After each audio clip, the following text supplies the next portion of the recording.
What the folks, and welcome back to Dyce Reacts World. We are staying in Australia tonight. Oh yeah, we are going to be checking out 5 strange health habits Aussies do, but Brits don't. Side checks one out. We ain't going to waste no more time. We're just going to get right into it, folks. We're going to get right into it. Oh yeah.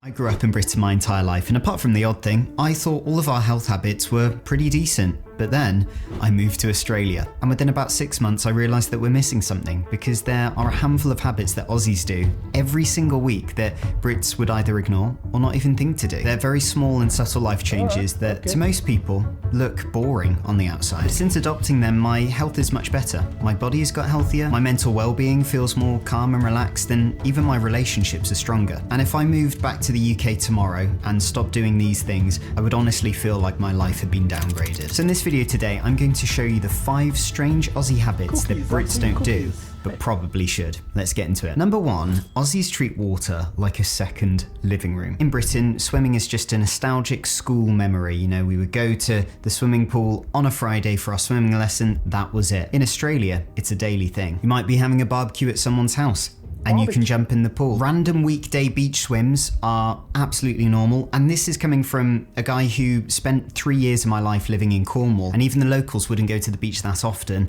even though we had gorgeous sandy beaches, lovely water. You will see places like Bondi Beach absolutely packed at 5 AM for the sunrise, have a run along the beach, then go for a dip afterwards. But you're probably thinking, Sam, this isn't really a health habit, it's just an activity. I'd argue that it's a huge health habit. Not only are you outside getting a bit of healthy vitamin D if you're, going for a sunrise or a sunset swim, but studies like this one have shown that when you submerge yourself in water, it has this really calming effect. And the thing I love about Australia is they make swimming so accessible. In Brisbane, there was a deal over, I want to say Christmas, where I think it was only like $2 to go to a range of lovely, well-kept indoor pools. There's also a free outdoor pool in the city centre of Brisbane with the city skyline around you. Some people think it's a bit gross and dirty.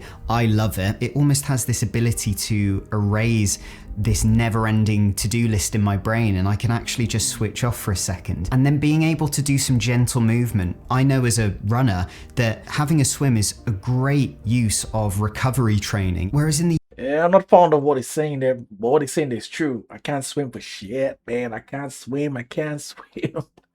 Yeah, and I live on an island in the Caribbean, and someone asked, it was a tourist. I can't remember where I was at the time, but I think I was at work, yeah, at that time. And someone was surprised that many folks that live on islands can't swim. It's ironical to think about it. You would think that there'd be more people that are capable of swimming being surrounded by water, but it's totally opposite. Don't ask me why that is. I don't know. Yeah.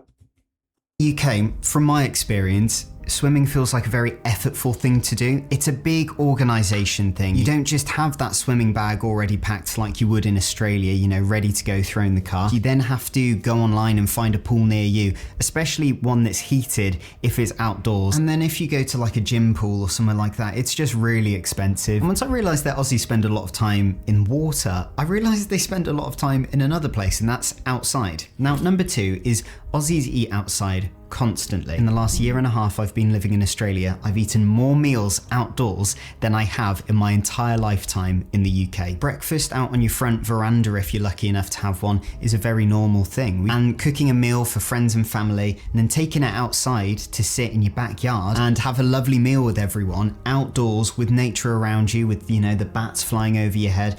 This is all very, very normal and regular here. Look, I thought, it's a nice thing to do.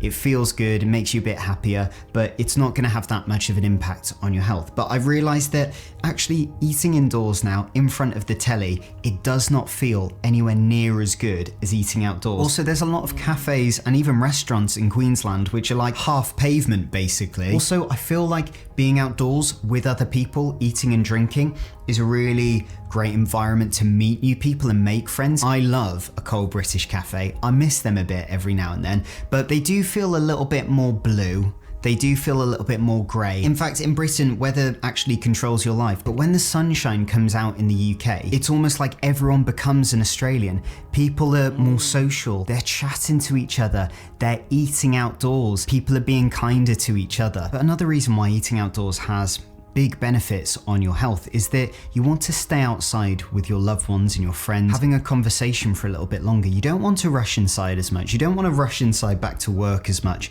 You want to sit outside with them and enjoy that time. We know from studies like this that having a strong social circle, having at least a few people in your life that you can have a regular meet up with and a regular chat, it has huge benefits for our longevity. Number 3, Aussies plan their lives around an invisible number. There's a number that Australians check way more than weather. What is that number, you ask? It's the UV index, the number that measures the UV radiation we get from the sun. Now, some people like to believe that UV radiation isn't harmful at all, and completely on the contrary, it is very harmful. Not only is it a huge contributing factor to our skin aging and looking older, but also it's a big cause of melanoma, aka skin cancer, which... What he's saying is so true, because when you look, especially in my country, I used to wonder, like, why. That's what, maybe like 10 years ago, 10 to 15 years ago, I used to wonder why that the men that were older than me, that were married and they have their families and stuff, they always look way older than their wives. It's later on I started to realize that back in the days, those older folks, like the women, were more indoors. You know, housewives. They didn't venture out into the hot sun and do all those vigorous, extreme work and conditions that were out there. Especially like if you're a builder, you know, doing masonry and all those things, roof work. They don't do those things as much as men, even in today's age. So that really aged the men. Which is alarmingly high in Australia, as you'd expect with extreme UV here. I literally have on my phone screen, as you can see, a UV widget that tells me what the UV is right now. As a general rule of thumb, anything 3 or below is pretty safe to go out with. Anything higher, ideally, you need to use lots of sun protection. So maybe that looks like a UV umbrella. Maybe that means wearing long sleeve clothing that is UV protected. And a big obvious one is sunscreen. Now, sunscreen is a controversial one, and there's a lot of misinformation out there, right? But if you're that worried, just use a zinc sunscreen or something natural. Aussies have built such an amazing sun safety culture. At Aussie schools, the rule is no hat, no play. You can't go outside at break time if you didn't bring your hat that day. And I've made the very British mistake of going out for my run midday when the UV's at its highest, and there's been no one around. I'm like, where are all the Aussies going for their runs? It's because they're smart and they know to stay indoors midday when the UV is extreme. But anyway, that respect for your body, I've noticed, shows up in other ways. Like number 4,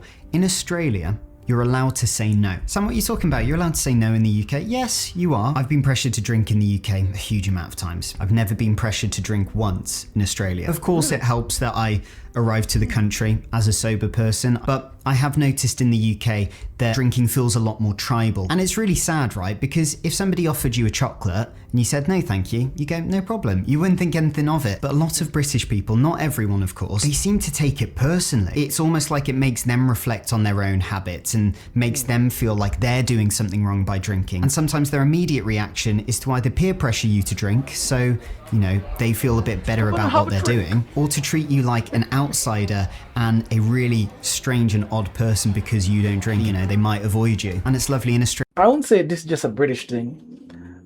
I would say this is, I would assume, maybe in all cultures, as long as it's your friends, peers, you know, of that sort, you're gonna get, you know, they're gonna pressure you to at least drink at least like one shot or have a beer. Have a beer, man, because they want you to be in the social club, in the social circle.